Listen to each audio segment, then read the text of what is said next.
Alright, let's jump right in. Enhanced oil recovery, or EOR, is one of those phrases you've probably heard tossed around if you're diving into petroleum engineering. But what does it actually mean? Imagine an oil field. The easy stuff. That's gone in the first few years. What's left? Loads of oil, sometimes more than half, just chilling underground, too sticky or stubborn to come out with standard methods. That's where EOR comes in. Now, there are a few main ways I can push out that trapped oil. Let's start with thermal EOR. This is basically me giving the reservoir a hot bath, injecting steam underground.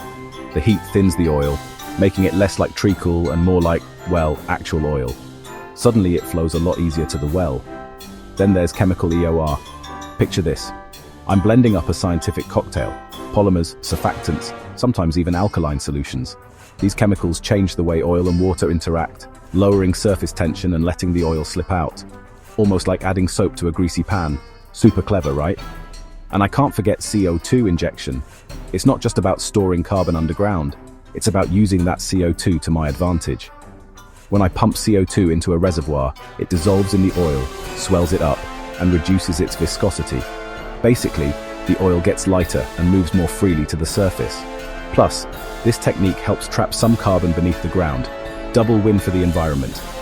But here's the thing. EOR is not a one-size-fits-all deal. Every reservoir is unique. The rock, the oil, even the temperature and pressure. Picking the right EOR method is a bit like matching a puzzle piece. There's loads of clever engineering and data analysis behind it. Of course, all these techniques come with challenges. There's cost, complexity, and yes, environmental impact. But with today's tech, things like real-time data, simulation models, and better chemicals, we're getting smarter and more sustainable every year. So why should you, as an engineer, care? Well, EOR is a hotbed for innovation. If you want to push boundaries, make oil production cleaner, or design the next breakthrough technology, this is the field to watch. Next time someone says oil is a thing of the past, just remember, the future of energy is about using what we have, smarter. And with EOR, the possibilities are just heating up. Thanks for watching. Hit that subscribe if you want more quick dives into cutting-edge tech.